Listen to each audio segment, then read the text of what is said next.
Sports4All is a collaboration between federal government, Sports Australia and Get Skilled Access.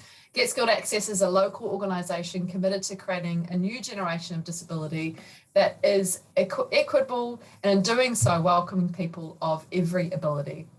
Get Skilled Access has partnered with City of Stonington, one of 5 local councils, to implement the Sports4All program to support inclusion at sporting clubs and schools for people with disability to choose how they wish to participate. It's a fantastic, inclusive and local initiative dedicated to providing people with disability the opportunity to participate in grassroots activities and school sports when, where and how they want. And we're really proud to be supporting and delivering this unique program in collaboration with GSA. Guided by Council's active Stonington strategic framework, our recreation services team is preparing for more participation with underrepresented groups by forming strong partnerships with lead organisations like Get Skilled Access. The Sports4All program sits nicely with our access and inclusion plan by supporting inclusion for all members of our community. Through education, leadership, autonomy and responsiveness, more people with disability will be empowered to participate in all of our sports clubs and in all of our schools. So Stonington's vision is to have an inclusive, welcoming, healthy and active community, and we understand the value of encouraging pathways and programs and participation in sport for local clubs and organisations. So we've got some good stats to share with you tonight as well. So in the City of Stonington, we already have 10 participating clubs after only 1 month with the Sports4All program, which is great work. Also, the City of Stonington has 1 participating school already as well. And we're the first local government group to conduct a Sports4All programs in our community with the webinar series. So there's all incredible news after only a month and a great start to a program which can only get bigger and better.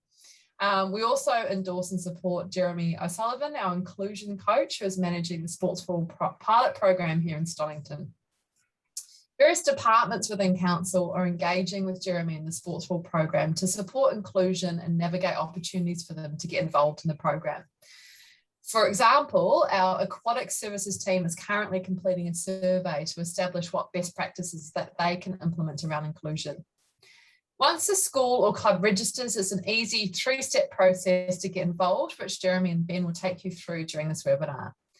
And as a mother of 3 young boys who are just outside the bedroom door there, like playing on their iPads, I know how important it is for every member of the community to feel included and welcome. I also know how great it is to be active and to live a healthy life and to have a fair and equitable access to all opportunities for sport. And when we speak about and put into action inclusivity at all levels with our residents in our schools, at our clubs and our families and through our neighbourhoods and community groups, we have really healthy, happy and connected and engaged communities.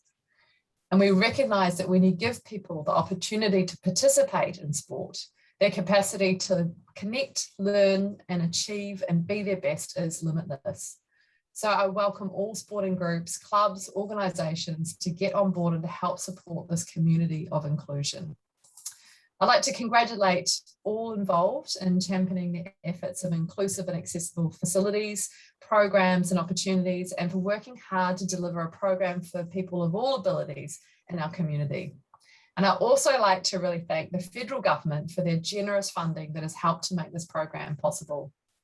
So thank you to all for supporting the Sports4All program and for the amazing work that your clubs and schools are doing to support our Stonington community. We really appreciate it. Great, thank you, Kate, and cheers for that opening message. We also received a message from the federal member for Higgins, Dr. Katie Allen. I'm just going to share my screen and pass that message on to everyone tonight.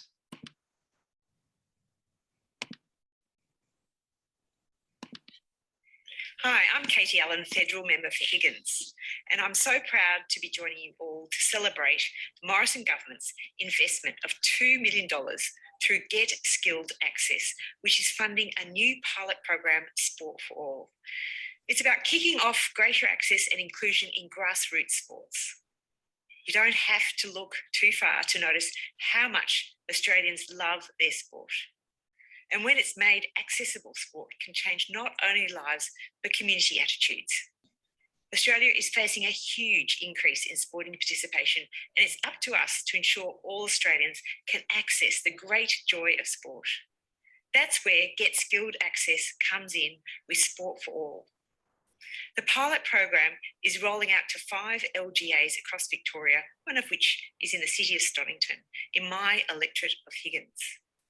Each LGA has employed an inclusion coach who either has a lived experience of disability or a disability themselves. And their role is to engage local school clubs and schools in the area to get involved in including everyone in sport. The goal is to provide tools and training to create inclusive environments and working proactively to nurture the next generation of sporting stars, Paralympians, coaches, and sports administrators. Finally, I'd like to give a shout out to Dylan Alcott and the team at Get Skilled Access. The work you're doing helps make sport accessible for all Australians, no matter what their disability. With partnered investments like this, we can all be proud about the future of sport in Australia. Thank you. We are really, really excited to be here and thank you for both of those opening messages. As has already been said, my name is Ben Pettingill. I'm from Get Skilled Access and I will be co-hosting tonight's session along with Jeremy, and we are pumped. We're honestly pumped, and we're pumped because Sport4All and disability inclusion in sport specifically, both at school and at club level, is something we're both really, really passionate about. But before we get into it, what I'd just like to do, and it's something that here at Sport4All we're really, really strong on, is just set up this session and make sure that each and every one of you know that tonight is a completely safe space. First and foremost, thank you for, despite being in lockdown, jumping onto Zoom for an hour during the week and sharing tonight with us, because it's giving up your time when we all spend so much time looking at our screens in so many roles and aspects of life these days. To give up another hour just shows your interest in inclusion in sport, and first and foremost, we thank you for that. But like I said, tonight is a safe space, so there's going to be time for questions at the end. We're going to have time put aside for that. So if you have questions throughout this session, does not matter what it is. You cannot offend me, you cannot offend Jeremy, nothing is off limits. But at the same time, the deal is that if you get to ask us some questions, we're also going to be asking some questions of you throughout the evening that are just going to get you thinking about inclusion and giving you some tips and strategies that you can take back to either your club or school as well. So if you think of questions throughout, chuck them in the chat function, and we're also going to have some time to open up for questions at the end, and that's when we'll be getting to them. But before we get into some tips and tricks that you can take back to your clubs and schools, what we thought we'd kick off with is our connections to disability. So I'm going to hand over to Jez, and he's going to take it from there. Yeah, thanks, Ben. So I guess I'll start with saying that I come from a snow sports background, and I spent 5 years working with the Australian Winter Paralympic team as a sighted guide for a good mate of mine, Sean Pianta, who has low vision. But when I first got involved with the Winter Paralympic team, I'd come from a ski racing background, so I knew a lot about skiing, but I didn't necessarily know a lot about disability.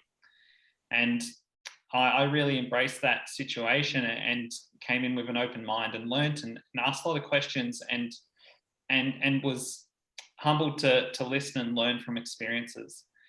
A story from my first experience with the team, we were on the slope, I was with the coach and I was skiing with an athlete, Prue Watt, who is also a vision impaired skier and a champion swimmer.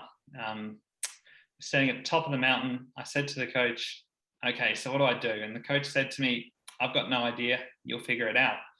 So straight away, I'm like, okay, Prue, what do you need from me? And how can we go from A to B down the hill? So straight away, that communication point was a start for me. I've been involved with coaching in snow sports and running programs for people with disability to get involved in from grassroots to elite level, bridging the gap. And that brought me along the track to meeting Ben at Get Skilled Access and getting involved with the Sport4All program.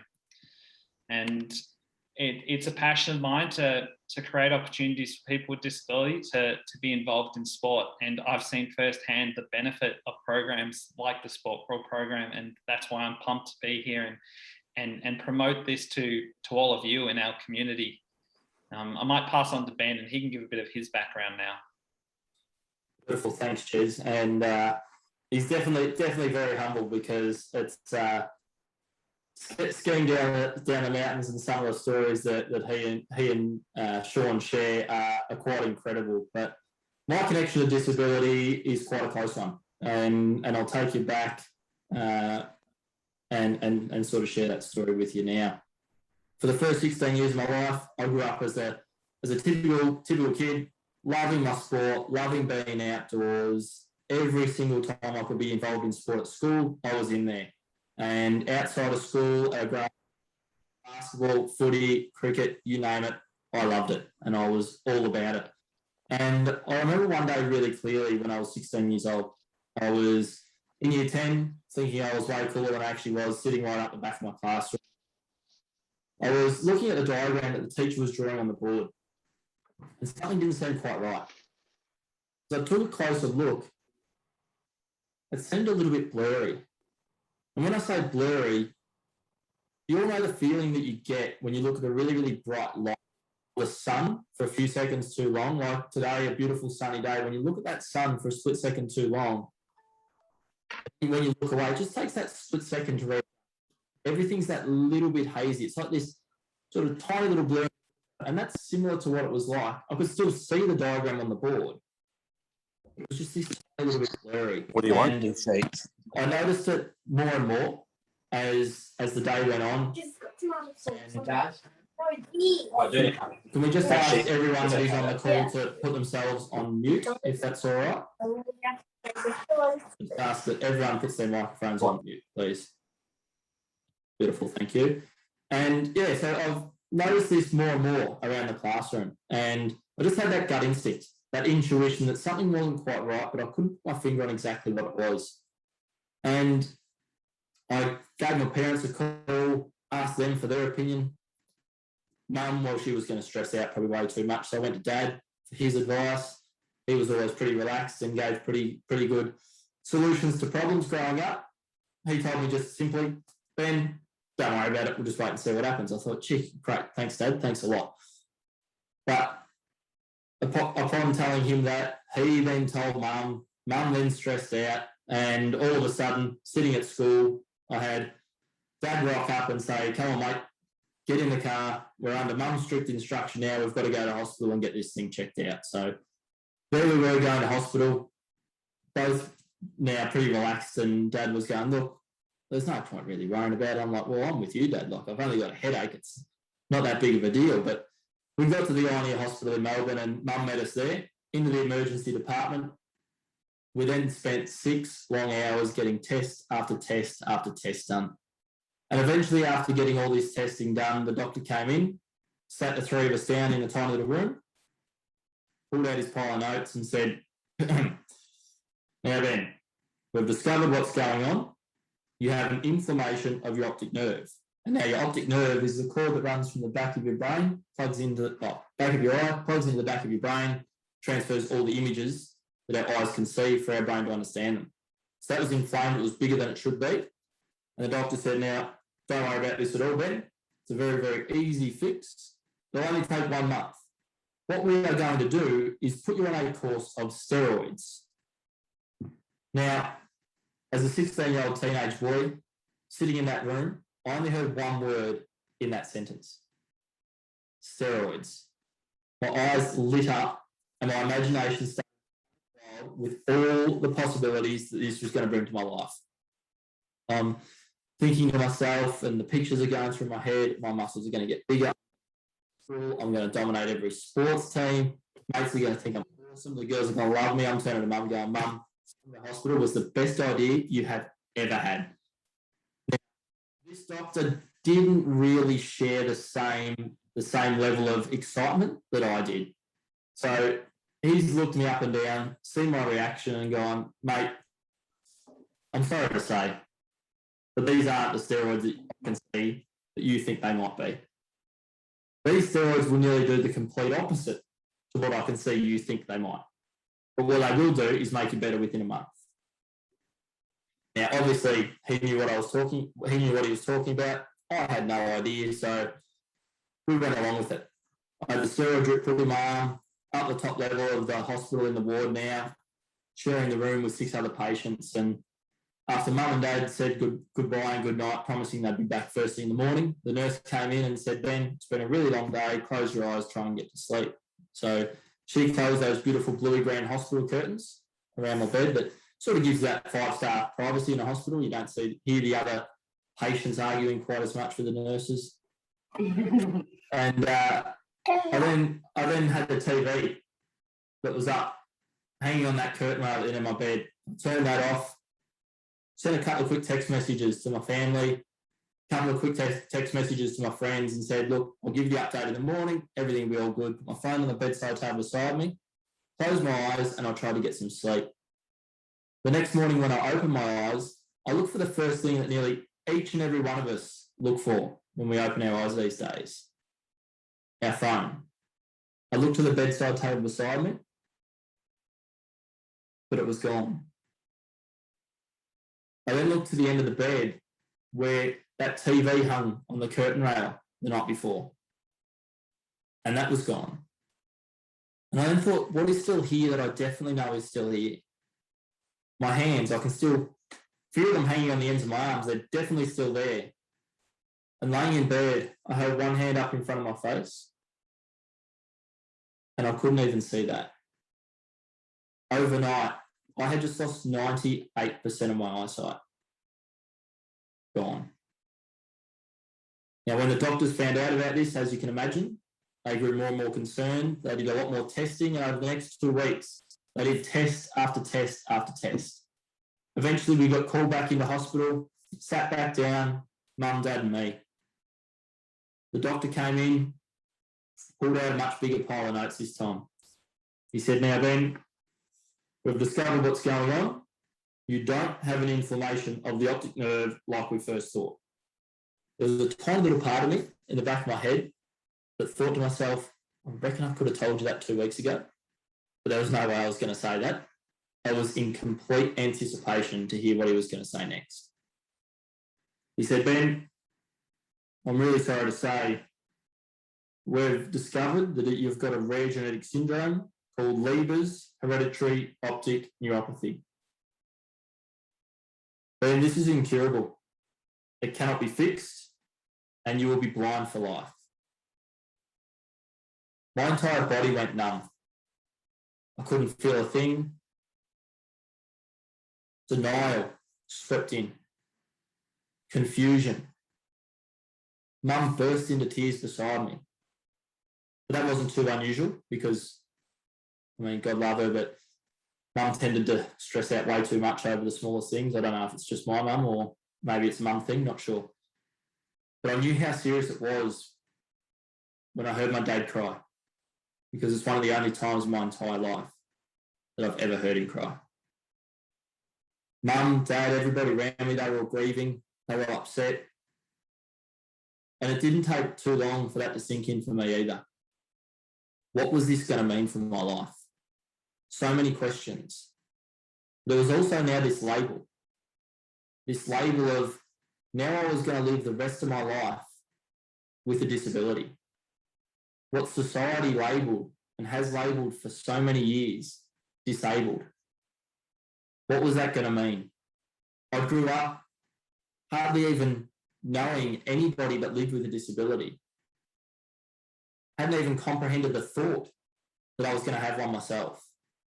And so many people ask me, Ben, what was that like waking up and just opening your eyes, not being able to see? And it's so hard to describe because for 365 days a year, for 16 years of my life, I've been able to open my eyes without thinking and see every single detail. I'm sure none of us woke up this morning and when you opened your eyes and got out of bed, the first thing you thought, the first thing you said was, lucky I can see today. We just don't do it because It's there every single day. It comes naturally and we take it for granted. And so we should. I don't wake up in the morning and stand up and go, lucky I got legs. We just don't do it. And so quickly that changed. And all of a sudden, I live with disability. I was now living life having this label of being someone who had low vision. What was that going to mean? 2% eyesight. And there were so many questions, but one of the things that really for me kept me going was sport. Not necessarily playing sport, because that now looks so different. But sport is so beneficial in so many ways. And like I said, before losing my eyesight, basketball, footy, cricket, you name it, I loved it. And that was just 3 out of a whole number of sports I was involved in. Once I lost my eyesight, I had a range of different experiences. Amongst the challenges of getting back to school, learning how to live this new life, adapt and adjust to only having 2% eyesight, sport was really a saving grace in some aspects. I actually had a couple of experiences with a couple of clubs that I was involved in that obviously heard about what had happened. And when we approached them to get back involved, they simply said, Ben, we'd love to have you. We'd love to support you, but we just don't know how. We don't know what to do. We don't know where you fit. Probably your best bet if you want to get back into sport is, I don't know, maybe go to Vision Australia. We've heard they're probably the best at sort of helping with stuff around low vision, or maybe it's, I think there's an organisation called Blind Sports Australia or Blind Sports Victoria. Maybe give them a call. We just don't really know how to help. In contrast to that, I had an amazing experience with my basketball club. My basketball club, they came to me and said, Ben, we want to keep you involved. We want to keep you involved in this basketball club in any way you choose. You tell us where you can fit, because realistically, we know, mate, that you're not going to be able to play the same way that you did.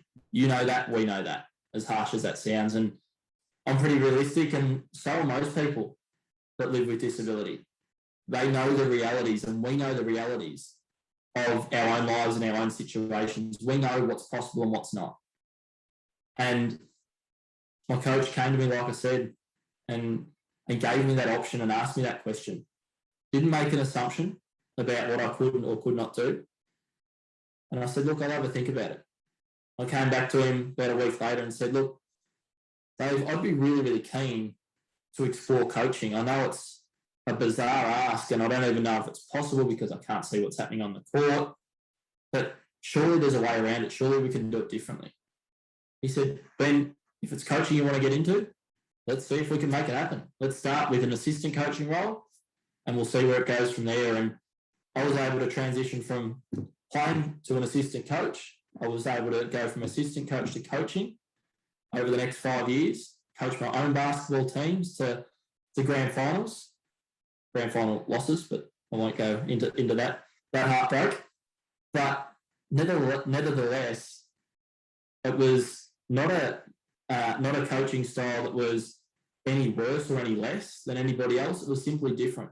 In a way, it was even more empowering to the team, because I had a team of under 14 boys that were growing in leadership qualities, because I was saying to them, boys, when you're sitting on the bench, you've got to describe to me what's going on. When we have timeouts or at half time, we're going to make these decisions together, because you're my eyes and we're going to work as a team. Yes, I'll make the final decision. I'll come up with some strategies based on what you're telling me is happening on the court. But that was so beneficial for me in so many ways. For my physical health, I was able to still get out and about and get involved at training where I could. For my mental health, it was absolutely incredible. For my social connection, I was able to still stay involved in that basketball club, still be around the mates that I played with. I was able to get involved with some younger kids and coach them. And it gave me that purpose and drive and that outlet that I absolutely loved, which was so important as I was going through such a challenging time dealing with the loss of my eyesight, which really, in essence, is one of the big reasons behind why Sport4All exists. Sport4All exists to give people with disability the choice and control to get involved in sport at school and at local clubs when, where and how they choose, but the focus is on mainstream. I could have been directed to Vision Australia or Blind Sports, but I didn't want that. I wanted to choose to participate in sport with my mates. I went to a mainstream school, so I wanted to participate in mainstream sport outside of school.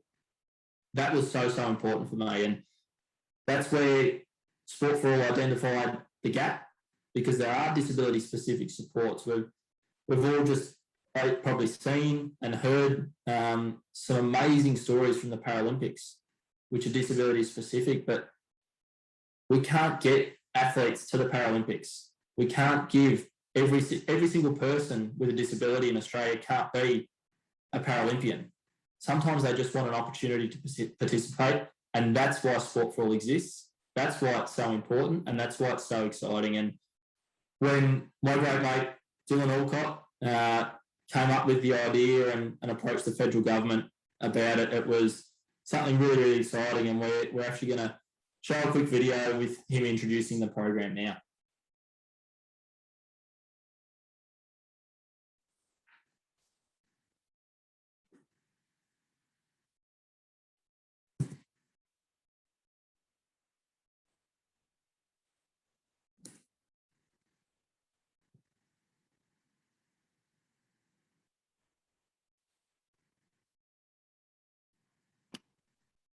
Technical issues, sorry.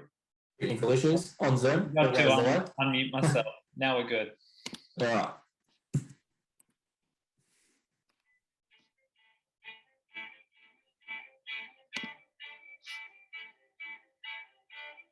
Hi, I'm Dylan Alcott, Paralympian and wheelchair tennis Grand Slam champion. And I'm thrilled that you're looking at doing our Sport4All training brought to you by the Australian government and our company, Get Skilled Access. Sport4All is a program targeted at both schools and sports clubs to ensure people with disability are welcome into your sporting programs. Sport saved my life, as well as changed my life. I know that's a big statement, but it's true. I was just like my big brother Zach, who doesn't have a disability and wanted to play sport. Finding a sport to suit me, both at school and later at a club level, did present some challenges. And that's why we developed the Sport4All program, to ensure when someone with a disability wants to be part of a sport by either playing, coaching, or in an administration role, you will all know the best way to welcome us. Participating in sport is every Australian's right, not a privilege. And this, of course, includes every Australian who has a disability as well. Australia has over 4.5 million people, or 20% of the population, with either a physical or cognitive disability. That's a lot of Australians who want to play or participate in sport at some level. So your school or clubs needs to be inclusive and ready to embrace people with disability at all levels.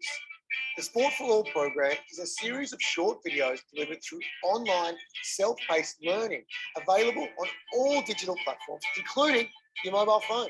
It has been developed by people with disability to make sure it is simple, easy to understand, and easy to implement.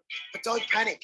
We're not trying to make you all disability experts, but you'll learn key takeaways that you can use across all levels of your school or club. Inclusion is everybody's responsibility, and the training can help inclusion and disability awareness become part of your school or club's DNA. It's not just about ramps and rails, but you and your club making sure your culture is disability aware and compliant. I hope you enjoyed the training as much as we did making it, and I look forward to seeing you on the court very soon.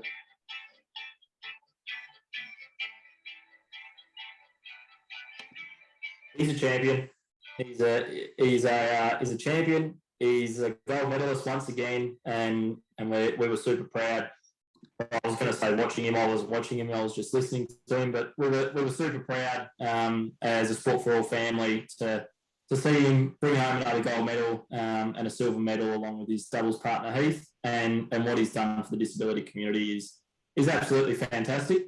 But he's given a great wrap up there and a great summary of what the Sport4All program is all about. And what we were really keen on doing tonight, Jez and I, is getting you all involved and just sharing some tips and tricks from the different modules that we've got that are part of the online learning that is the Sport4All training. So we've got four key modules we're going to go through, and I'll pass over to Jez to kick off. Yeah, thanks, Ben. Cheers for that. And yeah, like you said, we've had a great introduction to Sport4All now from Dylan, and a bit of backstory between myself and Ben. And tonight's session is really about diving a little bit deeper into the resources and just give you an idea of some of the things your club can gain out of Sport4All. So as Ben said, the first resource or the first module we'll cover is a bit on communication. So I'm going to share my screen again. We've got a bit of a PowerPoint set up for you.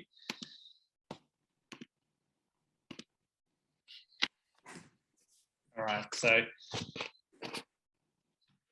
to start off, work with communication. And like in my story, I was saying that I got to the club I got to the Paralympic team and I wasn't, 100% sure how to approach a conversation because I hadn't had a lot of exposure to disability. And for me, my thought of disability was someone in a wheelchair. And as I started to be involved in that team dynamic, I really started to realize that it's no different approaching a conversation with someone with a disability or someone without a disability, and just being really authentic and being yourself. That's the key to communication. Through this training, we like to use the term person with disability, first person language, and that addresses the person as a person instead of addressing the disability, identifying the person. And I can imagine, when I talk about Ben, for example, I'm talking about Ben who has low vision, who's my colleague, my mate. I'm not saying blind Ben, who I work with. And Ben, I'm sure you'd have something to add to that. Yeah, absolutely, mate. And you're spot on, because my disability, the fact that I've got low vision, it's no different to the fact that I was going to say I've got blue eyes. I think I've got blue eyes from memory. It's been over 10 years now, but I mean, it's no different to whether I've got blue eyes and brown hair. It's a part of who I am, but we don't walk down the street and introduce someone, or as we're introducing a new member to our club, or we're referring to a student at our school, we don't go, oh yeah, brown haired Ben. We don't say that. We just say, oh, Ben or Ben Pettingill. And yes, he happens to have brown hair. He happens to have low vision, and that's just a part of who he is. So that person first language is so important. And as Jez said before as well, when it comes to having those conversations, just being genuine, coming from that authentic place. And I know it's really cliche to say, but just being normal. I mean, I know, and I had 16 years of my life that I didn't have a disability. So there's that uncomfort. There's that fear of offending that exists when it comes to how to speak to someone with a disability. And the easiest way to sort of overcome that fear is just to remind yourself, just be normal, come from a good place, and ask questions. And if you're referring to a person with disability, just use person first language, use their name, or if you're referring to a club member, we've got a person who's a wheelchair user at our club. You don't have a disabled person at your club, because that means the disability is defining who they are. Yep, exactly. And another point you'll see on the slide now, we've got avoid using terms like special needs and differently abled. And this is outdated language. And, it's okay if you use this language, because we all, slip up, and the part of Sport4All is this education and awareness and starting to change the way we communicate. So you can acknowledge that, okay, I can start to think of how I want to approach a situation, communicate, and that's the goal now, to try and work towards that. In your club, you might, hear, oh, are you blind? You missed that catch to your teammate. And that's a bit of banter within the team, but we want to try and start to, keep that sort of language accountable and say, hey, that's probably not really appropriate. And we want to get away from that, because someone with a disability might hear that and feel uncomfortable in that situation. Just being careful, because this is deficit language. We want to try and stay positive and really identify everyone as the same and be really inclusive in that space.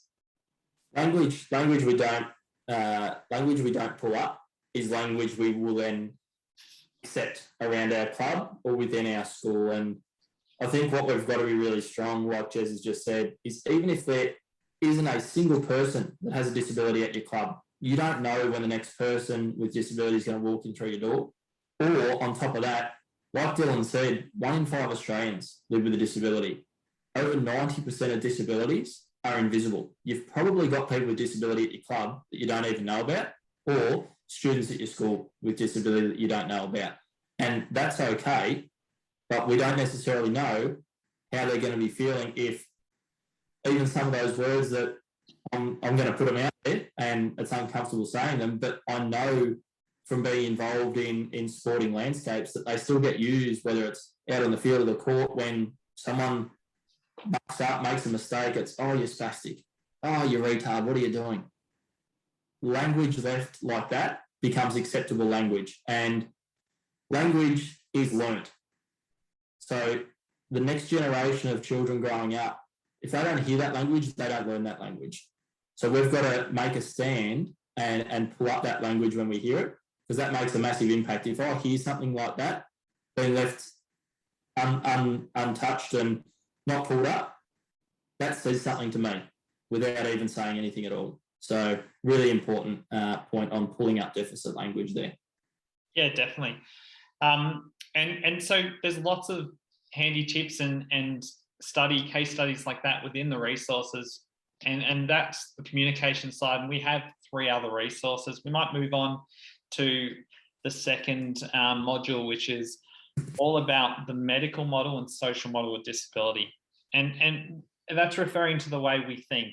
So traditionally, disability was identified as a medical perspective, as a health condition where someone needed support with that medical condition from a medical professional to fix or heal. This implies the disability is a hardship and focuses on what the person with disability can't do instead of what they can. An example of that would be in your club, if your coach sort of limits access to one of the players because they have a disability, because they're worried that they get injured playing with people without disability. We turn that to the other side where we've got the social model. This is the contemporary way of thinking about disability, and it seeks to challenge the physical and attributable barriers of disability that's created in our society. It doesn't deny the impact of disability on a person and that people with disability may have medical needs. However, rather the social model implies that disability is simply a different way of looking at it, like race, gender. So where do we go? Where's a positive example? That would be a coach is letting the person with disability come in and play the sport and giving them the choice if they want to participate and they know the risks involved. And that's kind of the new way and the way we want to try and start to promote sport and promote our clubs to help get people involved and be really open and inclusive. You'll notice here we've got 3 tips for you. So tip 1, ask questions. Ask a person with disability how they want to be involved. Second one is encourage people with disability to get involved in your club, promote that your club is open. And don't make assumptions that people with disability can't play the sport or don't want to be involved. That's a big one as well. You know, don't make assumptions that people with disability are inspirational just because they're living their life. That's something that, you know, we Ben, you might want to address that a little bit as well. Yeah, mate. So many people will potentially see me with my white cane, so my stick, walking down the street when we're allowed to. Obviously not at the moment, but whether it's going to a cafe and getting coffee and I'll be in a line and someone might tap me on the shoulder and go, "Oh, mate, so inspirational. I can see you can't see, and you're out and about and you're living your life." And obviously you're not letting your blindness get to you, and you're just so inspiring. They've never met me before, and all I'm doing is getting a coffee. That's not inspiring at all.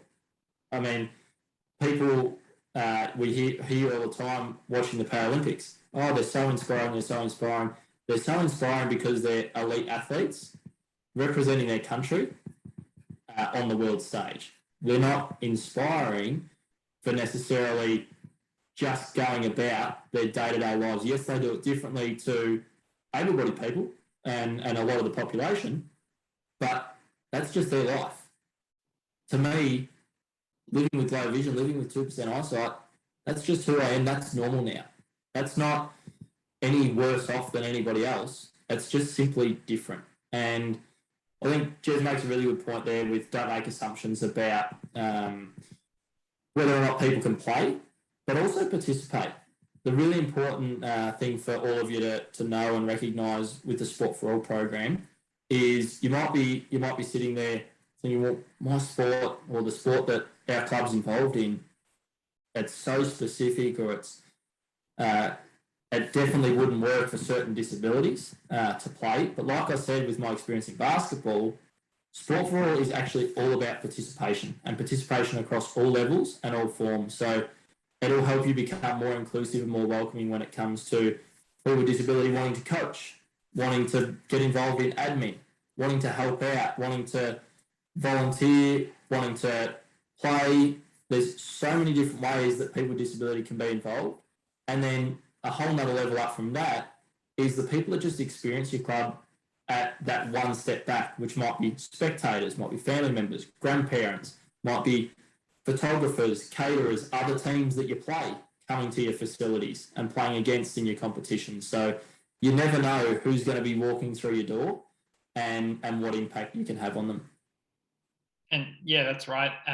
To put to your point there, Ben, I was approached by a young man in Melbourne who is living in Stonington. He has a cognitive disability, but his passion is photography. And he wanted to meet up with me and have a chat about opportunities of working with clubs and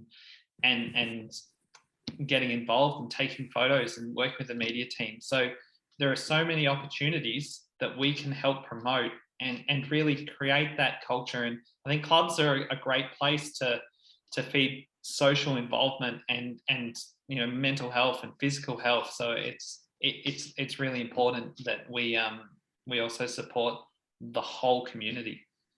Absolutely. So we'll move on to the next part, which is the third module. It's all about unconscious bias and misconceptions. And so unconscious bias is when people are unfair in the way that they treat other people.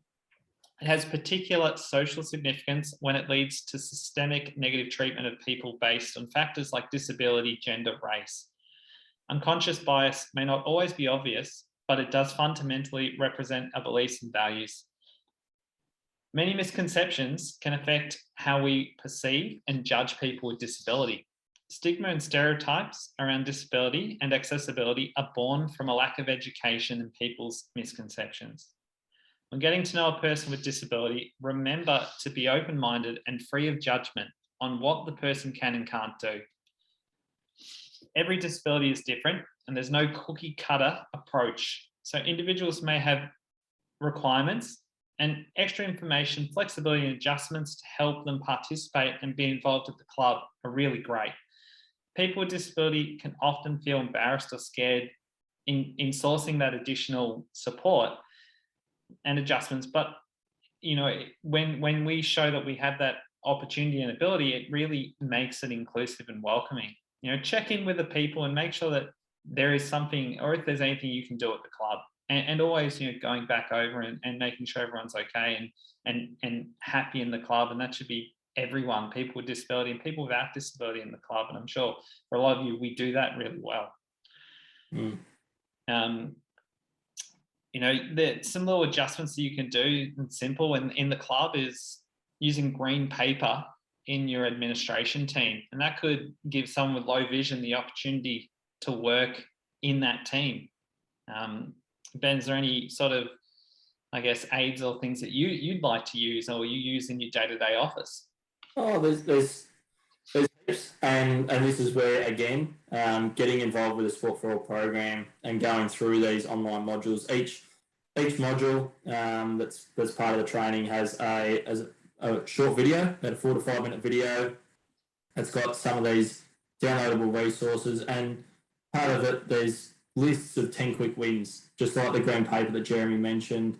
And there's other ones that you can do, like just making sure that information, whether it's fixturing, whether it's information about presentation nights, make sure you send them out in different formats. So social media, email, print, and including pictures, as well as making sure that the font size you use is minimum number 12. So little things like that, really, really important. Alt text behind the images. And these are all things that we go into heaps more detail about once you're actually in the program, but just really good food for thought at the moment. And there's so many misconceptions out there. It's okay to have misconceptions. The best tip that I can give you right now to make sure that you can overcome your unconscious bias and misconceptions within your club or school is when you're making decisions, ask yourself or ask your other people that are making decisions, why? Why are we making this decision? So just pause, ask that question why, and if you're making that decision for the right reasons, you'll soon unpack that. But if your misconceptions or unconscious bias is getting in the way, that question of why am I making this decision will actually pull that up before that decision's been made and implemented. So really, really good, easy tip to check yourself, but also check others, whether it's at a committee level, whether it's within a team, parents, or at a school as well. Yeah, and if you have the opportunity as well, include someone with a disability in that conversation and in that planning stage, and seek their guidance too. People with disability know their disability the best, and that can be really useful. I think we push this a lot. Don't make assumptions, and focus on the things that a person may be or may not be able to do. Focus on the person's abilities and strengths and support them in your club. You know, you might have someone in your club who has difficulty communicating verbally, but they're a gun on the computer and they can send emails and they're really great from an administration side. And the other point would be someone with autism might feel really anxious within a team huddle out in the field, but when they're playing the sport, they're your best player on the field. So just making sure you're talking to people and making adjustments that are suitable and right for the person is really important. So the final module that we have available at the moment is based on making the club feel more welcome to people with disabilities, some handy tools and some tips. So inclusion is not just about a person with disability being able to access your club. Inclusion is also about how you interact with people with disability, how you make them feel welcome, and how you continue to support them as members at your club. What is important to remember that small actions can have huge impact on the accessibility and inclusion a person with disability can feel at your club. Small changes, small steps have huge impacts to people with disability. You know, Ben, I'll pass it to you. I'm sure you've got plenty of stories from experience. The basketball team, for example, where they said, "Hey, let's get you in coaching." That's you know something that was huge for you to stay involved in sport. Yeah, it was absolutely huge, and like you said, sometimes the smallest changes and adjustments make the biggest difference. So instead of my clipboard that had the outline and the diagram of the court having a whiteboard marker, instead I had little magnets so that I could feel the magnets, and I added some extra tape or got someone to add some extra tape around the outside of the court and through the centre line, so I had a fair idea of the layout, and I could then feel those magnets and move things around. And when I was an assistant coach, the coach actually did that so that before he showed the team, he could show me and go, "Are we happy with this? Does that all make sense to you?" And I could go, "Yep, great, I've got that picture in my head," which is really, really cool. And like Jeremy said, we've got 4 modules up at the moment, but then after that, those 4 modules, if you are going through those, they're actually school-specific or club-specific. So essentially there's 2 different journeys that you can choose depending on whether you're a club or a school. And those resources and those modules are continually being updated. So there's another 4 that will be launching shortly around mindset, culture, and community, which is 4 really exciting modules. And then we're doing some role-specific content as well. Specific content for coaches, specific content for leaders, specific content for PE teachers, parents and family members, and also fellow players. So there's going to be some videos and resources for people in specific roles within your club and school. So there's always going to be more to go back and visit Sport4ALL. Just talk just quickly before we open up for questions, and make sure if you've got any questions, now's the time, chuck them in the chat, or also just go into the reaction setting, chuck your hand up, and we'll get there very, very shortly. But you just want to talk through the steps that clubs can take. I know you'll touch on it at the end as well, but to get involved in the program. Yeah, exactly. So a bit of a call to action. So step 1, we have the inclusion scoreboard assessment. And it's a survey that takes about 15 minutes online, and it gives us gives you a baseline of inclusion at your club. And it's really accessible. It's on our website, and you can share that out to all the members in your club, create a group link, or if you just want to start off with an individual link, you can do that too. From there, once you've done the survey, we send you a report, and my role as inclusion coach is to talk you through that report and come up with a bit of a strategy of where to go from there. We then have this training module system that we've been talking about tonight, that you can work through on your own. It's easy, self-paced learning online, on the computer, on your mobile phone. Or I can engage with your club and run a session. And then after that, it's let's put into practice. Step 3, let's from what we've learned, let's try and utilize some of these new skills in our club, and let's see if there are any other opportunities for our club to keep developing inclusion and welcoming people into the team. Some come and try days are a possibility. Looking at our policies, diversity and inclusion policies. Do we have one in our club? Can we implement that? And that's something that we can support you at Sport4All. We've got some resources, and I can help you as the inclusion coach with developing those plans. I think let's jump into some questions if anyone has any. I'm mindful of time. We've got about 5 minutes left. So if you do, you can raise your hand or just take yourself off mute and fire away. And like we said, absolutely open to any questions. Can't offend us at all. Chuck your questions in the chat. And if you don't have a question now, that's perfectly fine as well. I will send an email to all the registered participants today. So you'll have my contact details, and that way you can get in touch with me afterwards, and I can forward that on to Ben if you have questions that are directed at Ben. And that way we can just start that conversation. I suppose my question to you, Jez, would be, what would you prefer? Would you prefer the people on the call tonight to go away and do an inclusion scoreboard assessment on their own as an individual, or would you prefer them to sort of get in touch with you and set it up as an organisation from the get-go? What's the best next step for people? I think for the next step, if you want to go away and do it yourself, that's great, and that way I can see. I'll get a notification that you've gone and done that, and then I'll then get in contact with you and say, hey, would you like to have a chat about this, and see what we can go. But then once again, if you feel like you're not sure how to set it up, that's where I'm here to help you as well. So getting in contact with me, I won't put my email or say my email now. It's pretty challenging to write it down quickly, but I will send it to you tomorrow in an email, so you've got that contact detail. But where you can access the scoreboard assessment, just jump onto sport4all.com.au. So that's sport, the number 4, then all. And if you click on club, change club, or if you're from a school, change school. And then on the website there, follow the prompts, you'll find the survey that way, and you can get going with it. And that way, once you've finished it, I'll get notified and we can get in contact and have a chat. And then also you can log on to the training from there as well, sign up and start the training, or have a chat with myself and then get into the training. It's up to you. And, you know, we're looking forward to working with you and pushing the Sport4All program out there. Ben, do you have anything else you'd like to add, or I might wrap it up? No, I think probably the only thing I would add,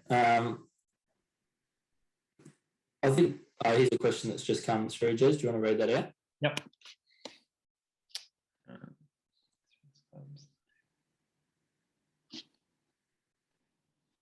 So is there a list of clubs? Will it be advertised? How will people find clubs knowing that they'll be welcome? So what we do, once you join the Sport4All program, we give you a badge, a participation badge that you can put up on your website and promote that you're part of this program. Yeah, we'll also,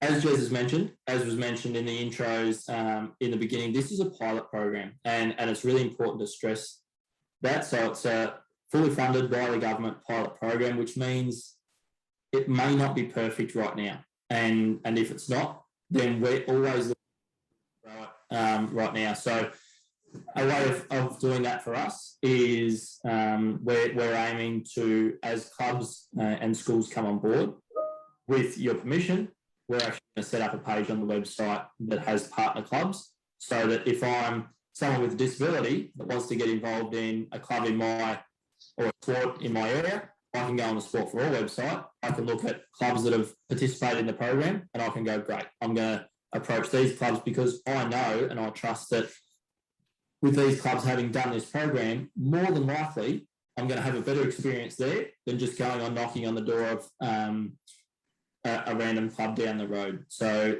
yes, there is going to be advertising. There's going to be a list of clubs and schools available, but that's in the process at the moment. But we've got the Sport4All participants badge that you can advertise on social media, put on your website, and link to our pages and vice versa. And as the City of Stunnington, we also have the Active Communities website, and we do have clubs pass up there. So there is that opportunity as well that I work with the team, with George and Rich. So, you know, we're a community and we're working together. So there are opportunities to help promote. I've also got a Facebook group that I'm starting to help promote the clubs that are involved with this program. So I'm mindful it's Wednesday night and we've just gone over the hour. So just to wrap up, I'd really like to thank Mayor Councillor Kate Healy, Member of Parliament for Higgins, Katie Allen, for her message as well. Ben, for your time tonight. I really appreciate your insights and all your knowledge. To the Auslan Services team, to Naomi and Tyson, thank you so much. And to all of you, clubs and schools that have attended tonight, we really appreciate it. You know, this is the first step in the journey of inclusion, and your commitment to join us tonight shows that you're all really interested, and that's great. So we really appreciate your time, and we look forward to working with you. So thank you.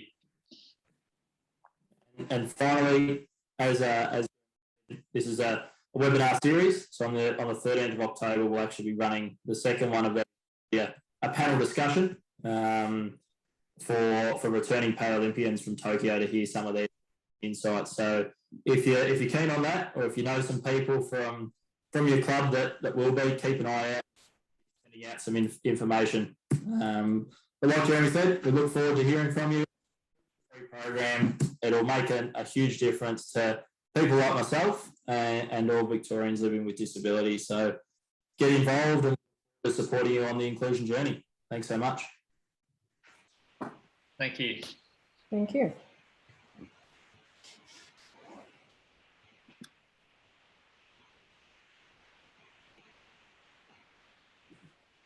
Thank you.